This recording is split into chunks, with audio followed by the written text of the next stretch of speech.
और उनका किसी के साथ अफेयर है। दीदी के मुंह से निकल गया था एक्चुअली।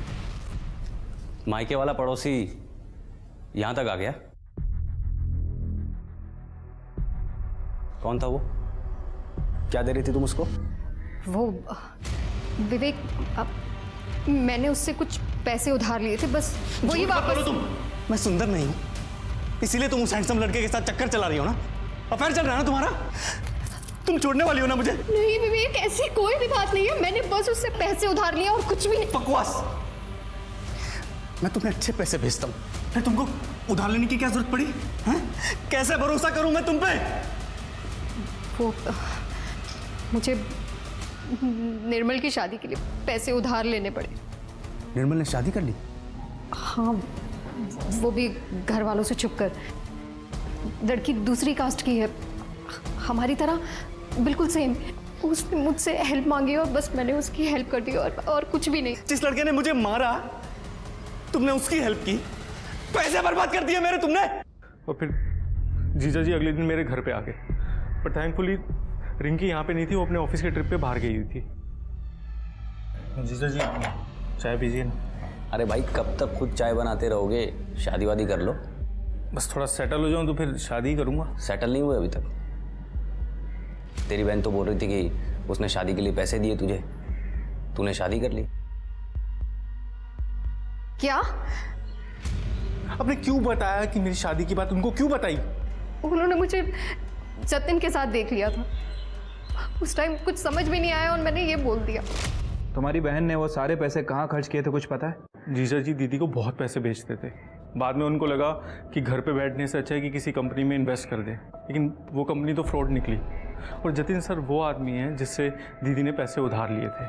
बाद में जतिन दीदी को परेशान करने लगा और दीदी ने जीजा जी के सारे भेजे हुए पैसे जतिन को देने लगी, लेकिन वो इसी वजह से मिल रहे थे, उनके बीच कोई अफेयर नहीं था सर।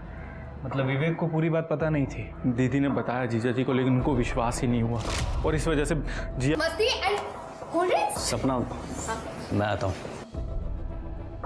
अच्छा, आप दोनों बर्थडे पार्टी में गए थे? हाँ सर, पर एज अ हस्बैंड वाइफ नहीं। मैं उसी दिन वापस आ गया था और रिंकी नेक्स्ट डे वापस आई थी। मतलब रिंकी आपके भाई ने वहाँ से आपका निकलने का इंतज़ार किया और उसके बाद उसने सारी फैमिली का मर्डर कर दिया। आपका भाई इस तरह की मानसिक स्थिति से गुजर रहा था, आपको थोड़ा भी अंदाज़ा नहीं हुआ? मैं तो सोच भी नहीं सकती कि भैया ऐसा कर सकते थे, पर वो सबसे बहुत नाराज थे और मुझे लग रहा था कि मैं सब ठीक कर दूंगी, फैमिली से सुलह करा दूंगी। फैमिली से सुलह मतलब? एक दिन मैंने भैया को उनके घर से पिक किया था। हम दोनों सोनीपत गए थे अपने पेरेंट्स से मिलने। मैं चाह रही थी कि जब भाभी अपनी फैमिली के पास है तो भैया अकेले क्यों रहे। सोनीपत में सब कुछ ठीक था? हाँ सर, पहले नाराजगी थी, फिर सब ठीक हो गया था। सोनीपत का एड्रेस दीजिए। हमने इस जतिन से बात की है सर। जतिन और सपना का कोई खास कनेक्शन नहीं था, बस यतिन ने सपना से कुछ पैसे उधार ले रखे थे। इसका मतलब विवेक का अपनी पत्नी पर शक बेबुनियाद था। Right sir. सर, विवेक का लैपटॉप अनलॉक हो गया। सर ये देखिए, इसमें एक वीडियो भी है, ऑन करो। साथ सही कहता है, औरतों को अकेला नहीं छोड़ना चाहिए। मेरी बीवी मेरी नहीं रही, सब कुछ बर्बाद कर दिया उसने वो सब कुछ किया जो मैं सपने में भी नहीं सोच सकता था। ऊपर से कहती है साथ उस पे हाथ डालता है। मैं सुंदर नहीं हूं ना, इसीलिए ये सब कुछ हो रहा है। शादी करना गुनाह है क्या? इसका मतलब इस साध ने हमसे झूठ बोला है। उठाओ इसे। तूने सपना पे हाथ डाला था ना? तूने और विवेक ने मिलकर सबको मारने का प्लान बनाया था ना, और बाद में उसे भगा दिया। नहीं सर, मैंने ऐसा कुछ नहीं किया। हाँ वो अकेली थी, मैं चाहता था कि उसकी बीवी के साथ एक रात बिताऊं, ताकि मुझे फीलिंग ना आए कि उस जैसे भद्दे दिखने वाले आदमी की बीवी वफादार और मेरी नहीं। मैं बस सर इसलिए ट्राई मारता था सर। दोबारा छूने की कोशिश की ना तो छोड़ूंगी नहीं तुम्हें। सदा नाटक किया ना तो विवेक की नौकरी छुड़वा दूंगा, फिर सड़क पे आ जाओगे सब लोग। गरीबी में रह लूंगी, लेकिन अपने पति को कभी नहीं छोड़ूंगी। उन्हें कभी धोखा नहीं दूंगी मैं, समझे तुम? ट्राई मारता था और विवेक अपने घर सोनीपत गया था, ये पता था ना तुझे? हाँ सर, उसने बताया था। उसके पेरेंट्स काफ़ी खुश थे क्योंकि वो रिंकी दोनों वापस आ गए थे घर पे। पहले भाई से लड़ाई हुई थी, क्योंकि पेरेंट्स ने कहा था कि वो बूढ़े हो गए और प्रॉपर्टीज़ के 3 हिस्से करना चाहते हैं। फिर बाद में वो मान गया सर। फिर वो लोग सर विवेक के डिवोर्स की बात कर रहे थे, क्योंकि विवेक ने सपना के बारे में सब सच बता दिया था। लेकिन डिवोर्स देने के लिए एलिमनी लगती है, जो वो देना नहीं चाहता था। इसलिए तुम लोगों ने मिलकर सबको मार डाला।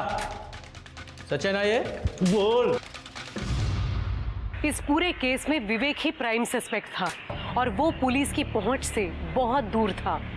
पर पुलिस को इस केस के कई और पहलू मिले, जैसे निर्मल और रिंकी की शादी, सपना का बिजनेस लोन लेना, शाद का सपना को छेड़ना और यहाँ तक कि विवेक का अपने परिवार से फिर से सुलह करना, जहाँ पुलिस एक क्राइम की गुत्थी में उलझी हुई थी। पर इसी बीच पुलिस को एक ऐसी खबर मिली जिसने इस केस को अलग ही मोड़ दे दिया था। शर्मा, सोनीपत चलना पड़ेगा। सर, विवेक की गाड़ी मिल गई है और उसकी डिक्की में उसकी बॉडी भी है। विवेक की बॉडी? जी सर।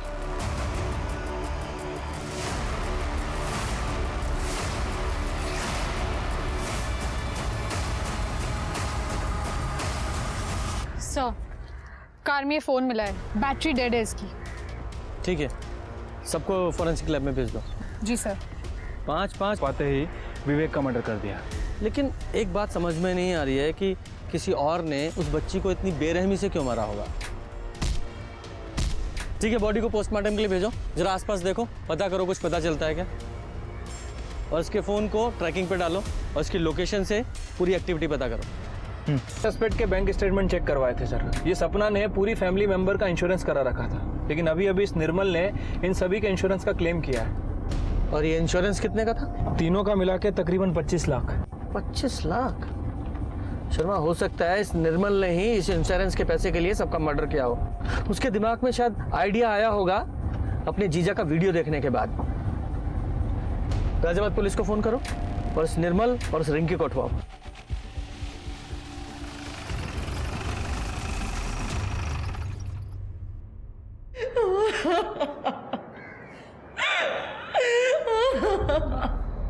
हाँ सर, विवेक यहाँ आया था और इनकी भी। तुम दोनों भाइयों की लड़ाई हुई थी? हाँ हुई थी सर। जब विवेक ने मुझे बताया कि उसकी पत्नी उसे छोड़कर चली गई और बाहर कहीं मुंह मारती है, तो मैंने उसे माफ़ कर दिया। ये दोनों 15 साल पहले आपको छोड़कर चले गए थे। मैंने आप दोनों का ध्यान रखा है, भूलिएगा मत। और प्रॉपर्टी के 2 हिस्से होंगे। वाह, मैं नहीं होने दूंगा। भैया लोगों को हिस्सा मिल रहा है तो मुझे भी हिस्सा मिलना चाहिए। एक और हिस्सेदार आ गई। अब खैरात बटाई ना यहाँ पर। और फिर विवेक मेरे पास आया। अरे चला जाए यहाँ से, दिमाग खराब है मेरा। मुझे पैसा नहीं चाहिए भैया, आप मेरा हिस्सा रिंकी को दे दो। मुझे तो बस मेरा परिवार वापस चाहिए, जो मैंने अपनी पत्नी की वजह से खो दिया था। सुंदर नहीं हूं ना मैं, इसीलिए मुझे लगता है कि मेरी बीवी मुझे धोखा दे। मुझे तो यहाँ तक लगता है कि जिया मेरी बेटी नहीं है भैया। क्या क्या बकवास कर रहा है तू? ये देखो भैया, जिया का रंग कितना गोरा है। ना सपना की फैमिली में और ना हमारी फैमिली में कोई इतना। मेरे साथ धोखा हुआ है भैया, मेरे साथ धोखा हुआ है भैया। मतलब विवेक को लगता था कि जिया उसकी बेटी नहीं है? जी शर्मा, ये विवेक और जिया का डीएनए आपस में मैच करा के देखो। ठीक है सर, लेकिन सर सवाल अभी भी वही है, आखिर विवेक को किसने मारा? शर्मा, इस गगन पर नजर रखवाओ, इसकी कॉल डिटेल्स भी निकालो। हो सकता है इमोशन में आकर इस गगन ने प्रॉपर्टी शेयर करने के लिए हाँ कर दिया हो, लेकिन असल में प्रॉपर्टी शेयर करना इतना आसान नहीं है। Right sir. Jain sir, Nirmal और उसकी वाइफ को ले आए। निर्मल बाबू, नया घर, नई कार, लेकिन शादी के बाद तुम में से एक की जॉब चली गई, क्योंकि तुम्हारी कंपनी में नो स्पाउस पॉलिसी जो है। अब शादी के बाद खर्चे तो बढ़ गए, लेकिन इनकम कम हो गई। ऐसे में अगर 25 लाख रुपए मिल जाएं, तो क्या ही बात है। भैया मुझे खुद अपना हिस्सा देने वाले थे, सर आप मुझ पर शक कर रहे हैं। तुम पूरे परिवार के मरते ही इंश्योरेंस क्लेम कर दो और हम तुम लोगों पर शक भी ना करें। तुम लोगों के पास अपने परिवार को मारने का मोटिव था। शर्मा, इन दोनों की पूरी हिस्ट्री और ज्योग्राफी निकालो। सर सभी फैमिली मेंबर्स की पोस्टमार्टम रिपोर्ट आ गई है। सर सभी की मौत रात में 11:30 से 1:30 बजे के बीच 5 से 6 अगस्त को हुई है। और एक और इम्पोर्टेंट बात, सर विवेक की मौत 5 अगस्त को सुबह 9 बजे से 11 बजे के बीच में ही हो गई थी। क्या 5 अगस्त की सुबह उसकी मौत हो गई? मतलब उसकी फैमिली को और ससुराल वालों को विवेक ने नहीं मारा। सारी घटनाओं को रीअरेंज करते हैं। 4 अगस्त को विवेक ने एक वीडियो बनाया जो काफ़ी वायरल हुआ। उसके बाद 5 अगस्त को इसका मतलब किसी ने पहले विवेक को मारा, फिर उसकी पूरी फैमिली को। शर्मा, एक काम करो, मेरठ से लेकर निवाड़ी, गाजियाबाद, सोनीपत सारे मूवमेंट्स ट्रैक करो। विवेक का मोबाइल यूज़ करो। अब हमें यह पता लगाना है कि इन सबका मर्डर किया किसने है और क्यों। Right sir. ये विवेक की गाड़ी में कुछ मिला? सर कुछ खास नहीं, बस उसमें एक कचौड़ी का टुकड़ा मिला है सर। हाँ, और वो मच्छर का ब्लड, उसका क्या हुआ? सर उसमें ब्लड काफ़ी कम है, उसकी टेस्टिंग चल रही है, लेकिन लैब ने कंफर्म किया है कि उसमें ह्यूमन ब्लड है।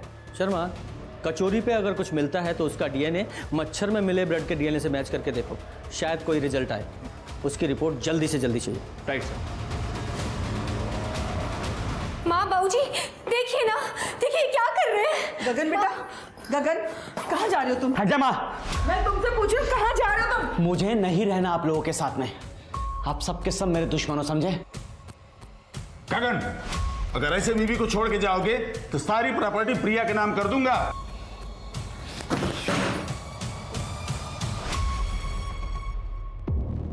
सर ये विवेक 5 तारीख की सुबह अपनी कार से निवाड़ी से मेरठ की तरफ निकलता है और उसके बाद इसकी कार उसी रात को निवाड़ी में नजर आती है।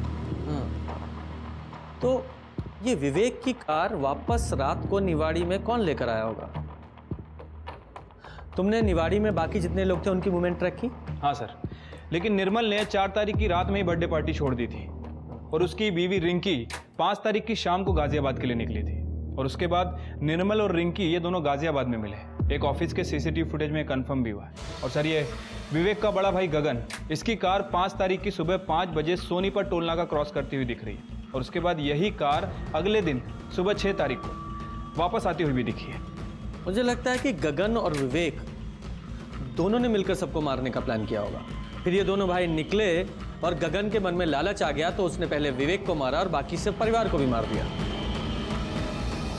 गगन, हमने तेरे CDR चेक किए हैं और 24 घंटे में पूरे 40 कॉल्स हुए हैं, वो भी सिर्फ 10-10 सेकंड के।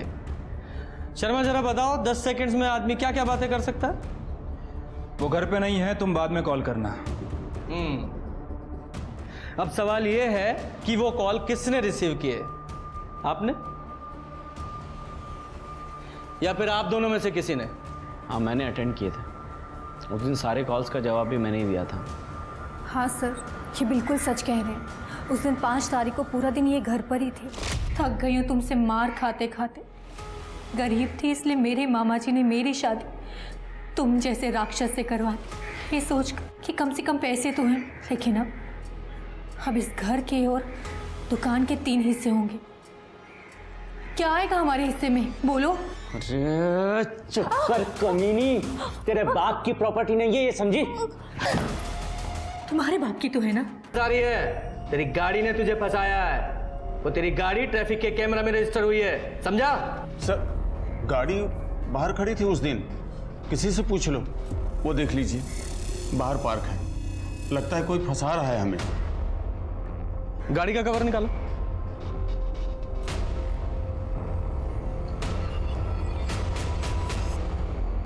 %100% वही गाड़ी है सर। शर्मा, ये फैमिली अपने इकलौते बेटे को बचाने की कोशिश कर रही है।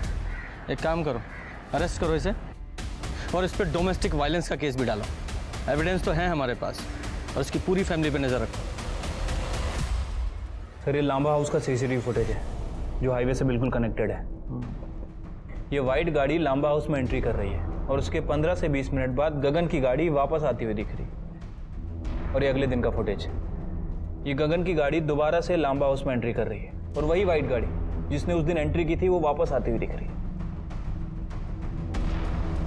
सर, हमें जो मच्छर मिला था उसकी ब्लड रिपोर्ट गगन से मैच नहीं करती है। लेकिन सर जब हमने उस मच्छर का डीएनए प्रोफाइल निकाला तो वो प्रोफाइल पार्शियली प्रिया के साथ मैच करता है।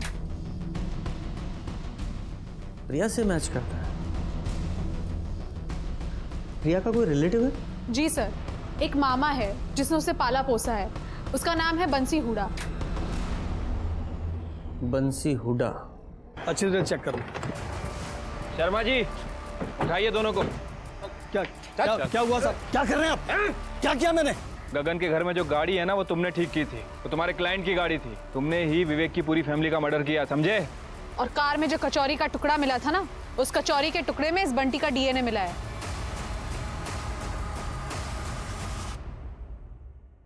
बहुत शातिर प्लान बनाया था ना तूने। मर्डर करते वक्त तुझे एक मच्छर ने काटा और तूने उस मच्छर को मार डाला। वो मच्छर हमें मिला और उसमें तेरा ब्लड। अब बोल। बेटा प्रिया, कल के दिन गगन घर से बाहर ना निकले, खासकर गाड़ी ड्राइव ना करे। ठीक है मामा जी।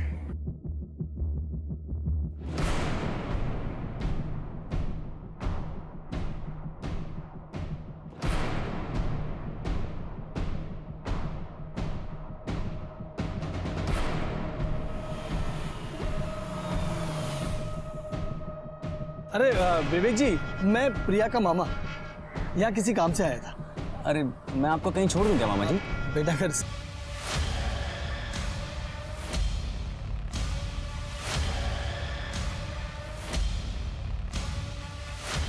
बंटी, सुबह ये गाड़ी लेके निकल जाना और दिल्ली की तरफ जाके डंप कर देना।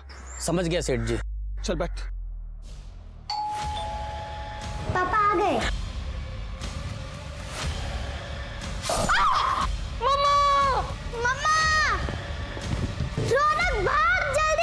प्रिया बहुत सुंदर थी, इसलिए उसकी शादी गगन से हो गई। लेकिन गगन सुंदर नहीं था, इसलिए उसको ऐसा लगता था कि कहीं प्रिया उसको छोड़ के न चली जाए, इसलिए उसको बहुत तकलीफ देता था साहब। लेकिन ये लोग पैसे वाले थे, प्रॉपर्टी थी, इसलिए मैंने सोचा कि जाने दो। लेकिन एक दिन अचानक वो गगन का छोटा भाई और बहन प्रॉपर्टी में हिस्सा लेने के लिए आ गए साहब। अरे मार खाए मेरी बच्ची साहब, और प्रॉपर्टी का हिस्सा ये लोग आपस में बांट लेंगे।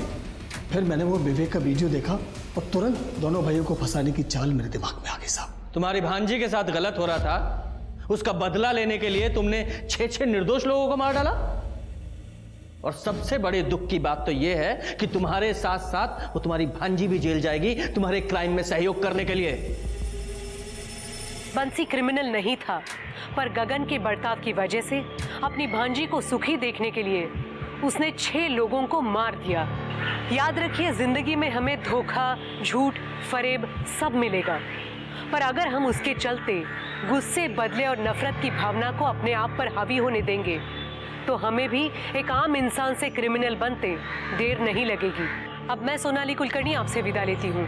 फिर मिलेंगे क्राइम पेट्रोल सतर्क में एक नए केस के साथ। तब तक अपना और अपने परिवार का ख्याल रखिए। आप जानते हैं हम सब एक मुश्किल दौर से गुजर रहे हैं। कृपया मास्क पहने, समय समय पर हाथ धोते रहे, कोविड और क्राइम से डटकर लड़िए। देखते रहिए क्राइम पेट्रोल सतर्क। मायके?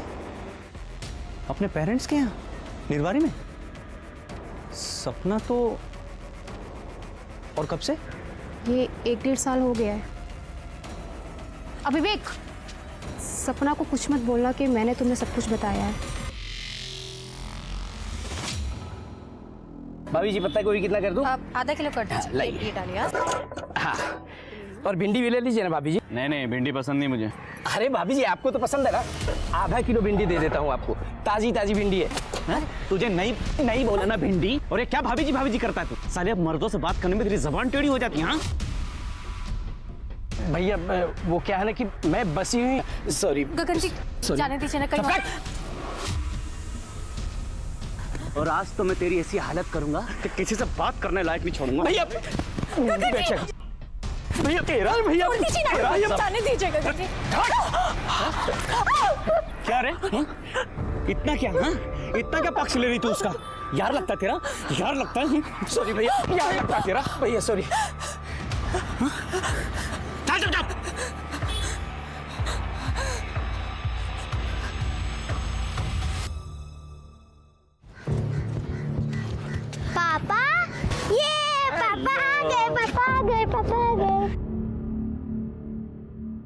कैसे हुआ? अच्छे हैं। पापा आप कब आए? अभी आया बेटा। अरे बेटा तुम अंदर आओ ना, तुम तो अगले महीने आने वाले थे। जीजा जी आप आइए ना। नहीं, हम निकलते हैं। सपना कहाँ है? वो दीदी तो गई है बाहर, सामान लाने गई है।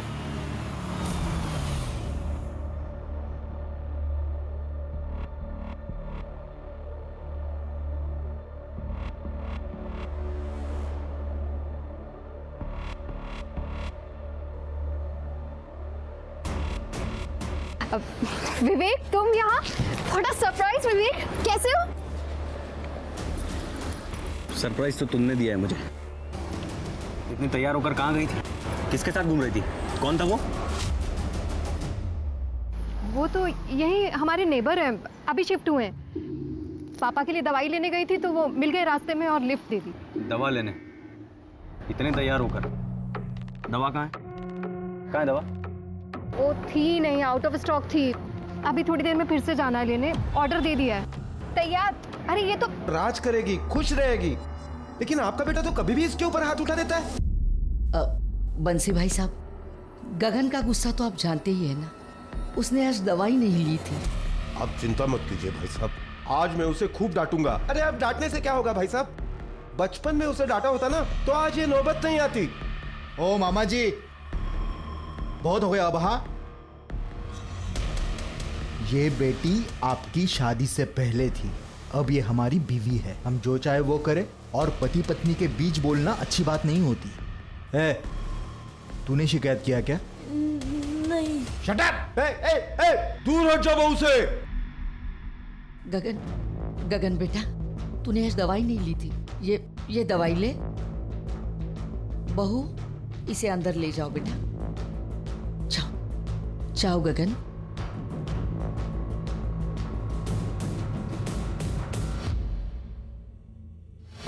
बंसी भाई साहब, उसकी दवा चालू है, इसलिए उसे गुस्सा ज्यादा आता है। अरे गुस्सा आता है तो अपने ऊपर हाथ उठाए ना, मेरी भांजी को क्यों मारता है? और ऐसा करके वो अच्छा नहीं कर रहा है भाई साहब।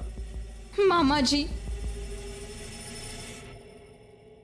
मामा जी आप घर चली जाइए। मेरी यही किस्मत है, पैदा होते ही माँ बाप को खा गई और आज तक आपका घर नहीं बस पाया। मैं ही मनहूस हूँ। मामा जी ये बहुत अच्छे इंसान है, बस इन्हें कभी कभी गुस्सा आ जाता है। आप मेरी चिंता मत करना मामा जी। कैसे चिंता नहीं करूं बेटा, एक तो हम गरीब हैं और गरीबी सबसे बड़ी मनहूसियत है, ऊपर से तुझे पति राक्षस मिला है। ख्याल रखना मामा जी।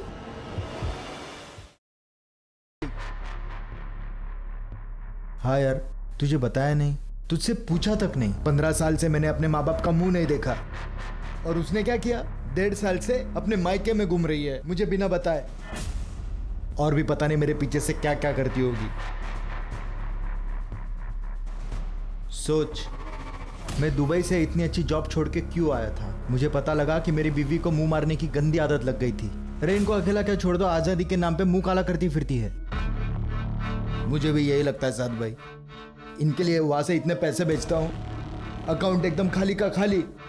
मेरे कुछ समझ में नहीं आ रहा साथ भाई, इनके लिए इनसे इतनी दूर रह के इतनी मेहनत करके इनके लिए पैसे कमा के बेचता हूँ, और ये क्या करती है? अपने मायके वालों पे उड़ा देती है। आज भी जिया का बर्थडे उसने अपने मायके में प्लान किया, मैंने मना किया तो बोलती है पहले से अरेंज था जी। विवेक, मैं तेरी परेशानी समझता हूँ, लेकिन मुझे भी 2-3 दिन के लिए अपने रिश्तेदार की शादी में लखनऊ जाना है। मैं वापस आता हूँ तो कुछ सोचते हैं। अच्छा सुन, मैं आता हूँ।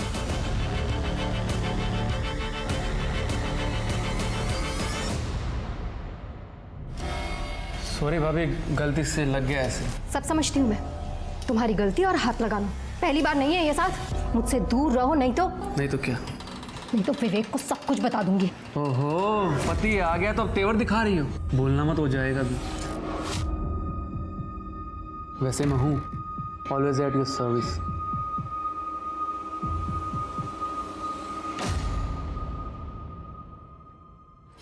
अरे आराम से। तो यहाँ बैठेगा। नहीं, तू पापा के पीछे बैठेगी, मैं वहां बैठूंगा। चल। अरे रोहन, जिया को बैठने दो आगे, उसका बर्थडे है ना। चलो चलो बेटा, चलो चलो अंदर। पैर संभाल के, पैर संभाल के। विवेक, कुछ बोलना था तुम्हें। बोलो। साथ इससे दूरी रहा करो, कमीना आदमी है वो बहुत। क्यों? जो तेरे खिलाफ बोले वो कमीना हो जाता है। पहले तो तू अपने मायके वाले को भी कमीना कहती थी। मेरा एक दोस्त ही तो बचा है, उसे तो रहने दे। अब चलो।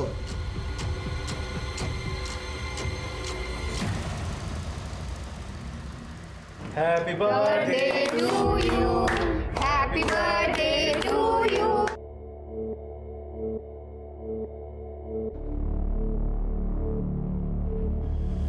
एक मिनट भैया, एक मिनट।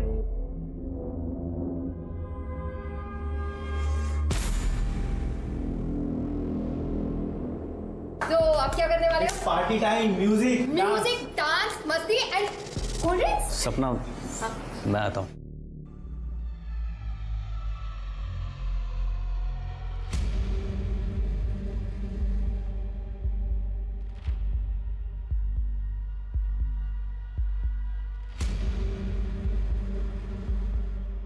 हेलो फ्रेंड्स, पता नहीं आप लोगों में से सच में मेरा कोई दोस्त है भी या नहीं, जिसे 15 साल से अपना समझा, उसी ने मुझे धोखा दे दिया। मुझे मेरे अपनों ने धोखा दिया है, मुझे मेरी पत्नी ने धोखा दिया है। उसने कहा था हम दोनों एक दूसरे के हैं, बस। तो फिर क्या किया उसने? मेरे पीछे से सब। पर अब मैं चुप नहीं बैठूंगा। सुंदर है तो इसका मतलब ये नहीं कि वो मुझसे खिलौने की तरह खेलेगी। मैं यहां बैठ के रो रहा हूं, लोग क्या कर रहे हैं? मेरी बेवकूफी का जश्न मना। दिखाता हूं मैं आप लोगों को।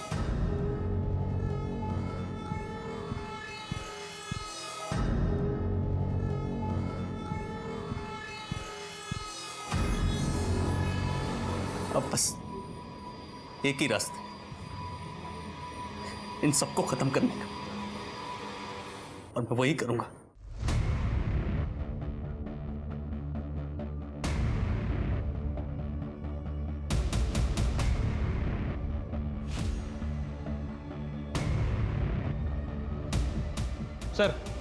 सर एक वीडियो वायरल हुआ है अपने ही मोहल्ले का है, ये देखिए। मुझे मेरे अपनों ने धोखा दिया है, मुझे मेरी पत्नी ने धोखा दिया है। अब बस एक ही रास्ता है इन सबको खत्म करने का। इस वीडियो में तो ये आदमी अपनी ही फैमिली को मारने की बात कर रहा है। शर्मा, जल्दी से जल्दी इसका एड्रेस पता करो, या एक काम करो, ब्रॉडबैंड वालों को फ़ोन करो, उनसे इसकी लोकेशन निकलवाओ। सर रात हो गई। क्या हुआ? पुलिस आई है। क्या हुआ?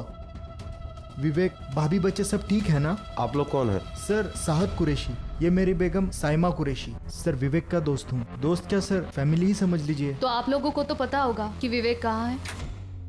मैडम, हुआ क्या है?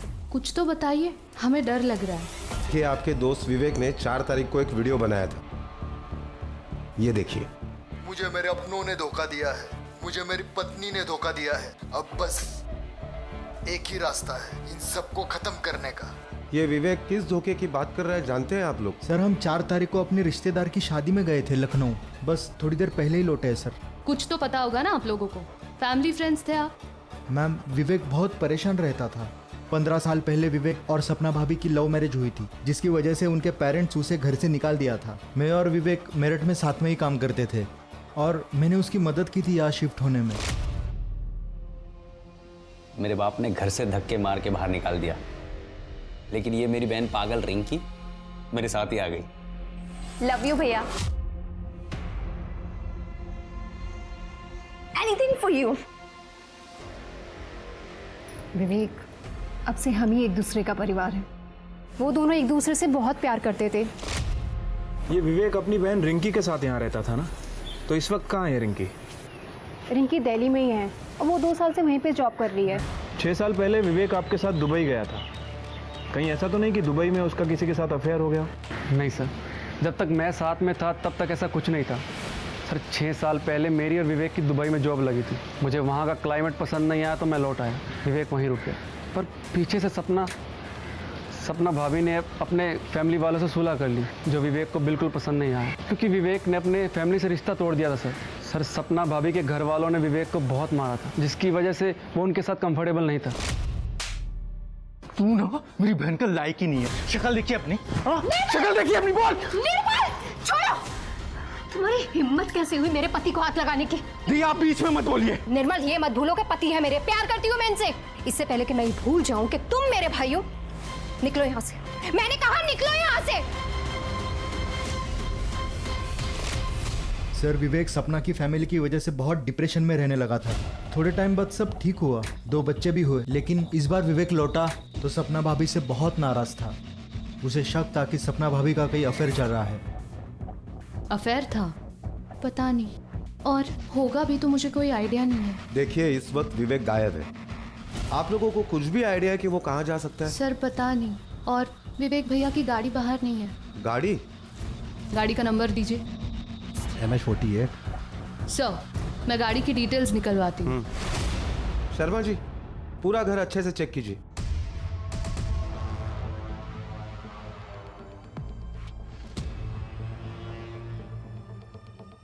सर अंदर ये लैपटॉप मिला है, लेकिन इसमें पासवर्ड लगा है सर। पासवर्ड है? जी सर इसे मैं खोल सकता हूँ, मैं एक इंजीनियर हूँ। आप इसे 2-3 घंटे मेरे पास रहने दीजिए। 2-3 घंटे? हमारी IT टीम इसे 15 मिनट में खोल देगी। एविडेंस ऐसे ही नहीं दे सकते किसी को। चलो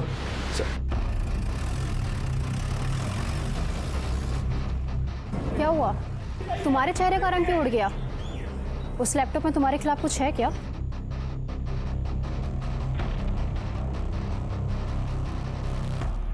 अरे कोई चाय पिलाओ। सर ज़्यादा चाय नहीं पीना चाहिए, एसिडिटी हो जाती है। शर्मा एक चाय का सुख है, वो भी मत लेने दो तुम। अच्छा ये बताओ विवेक के घर कुछ मिला?